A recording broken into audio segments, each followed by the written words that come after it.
பரதநாட்டியம்க்கு பொருள் என்னன்னா, இப்பதான் அந்த பெயர் வந்துச்சு, இல்லை இதுக்கு முன்னாடி அந்த பேர் இருக்காங்க? உங்களுக்கெல்லாம் ஒரு ஷாக்கிங்கான நியூஸ் சொல்ல போகிறேன். இந்த பரதநாட்டியம்ன்ற பேரே வந்து கொஞ்சம் வருஷத்துக்கு முன்னாடி கிடையாது. இந்த டான்ஸை வந்து நம்ம வேற ஒரு பேர் மூலியமாக தான் நம்ம கூப்பிட்டு இருந்தோம். பரதநாட்டியம்ன்றது 2 வார்த்தையாக பிரிச்சுக்கலாம். நாட்டியம் அப்புறம் பரத. இந்த பரதன்றது 3 சொல்லு. பானா பாவம், ராணா ராகம், தானா தாளம். பாவம்னா முகபாவனை, நம்ம எக்ஸ்பிரஷன் கொடுத்து பண்ணுறோம் இல்லையா, அதை தான் பாவம்னு சொல்லுவோம். இப்போ ராகம், நம்ம எது பண்ணாலும் ஒரு பாட்டை இணைச்சி மியூசிக்கோட தான் பண்ணுறோம். அந்த மெலோடியை தான் ராகம் அப்படின்னு சொல்கிறோம். தானா தாளம், ரித்தம். இப்போ எல்லாமே நம்மளை சுற்றி இருக்கிறது ஃபுல்லாக ரித்தமில் தான் இருக்குது. நம்ம ஒரு ஹார்ட் பீட்டை கூட அந்த ஒரு டெம்போவில் தான் இயங்கிட்டு இருக்கு. அந்த மாதிரி நம்மளை சுற்றி எல்லா விஷயமும் தாளத்தில் தான் இருக்குது. இந்த 3 விஷயமும் சேர்த்து அதை நாட்டியமாக ஆடும்போது பரதநாட்டியம் அப்படின்னு நம்ம சொல்கிறோம். சரி, அப்போ முன்னாடி நம்ம என்னன்னு சொல்லிட்டு இருந்தோம்?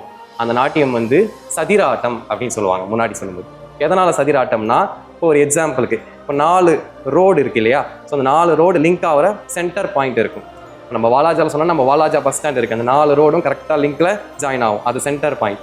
அந்த மாதிரி ஒரு வில்லேஜில் ஒரு கிராமத்தில் நடுப்புற பகுதி எடுத்து அந்த சதுரத்தில் ஒரு மேடை அமைப்பாங்க, அங்கே நாட்டியம் ஆடுவாங்க. அதனால தான் அது சதிராட்டம் அப்படின்னு சொல்லிட்டு இருந்தாங்க. பின்னாடி பேக்ட்ராப் எதுவுமே கிடையாது, 4 பக்கமும் அங்கே ஆடியன்ஸ் உட்காந்து பார்ப்பாங்க. ஒரு சில சூழ்நிலை காரணமாக இந்த பேர் வந்து பரதநாட்டியம் அப்படின்னு மாற்றப்பட்டிருக்கு. அது என்னன்றது பொறுமையாக கொஞ்சம் கொஞ்சமாக பார்ப்போம்.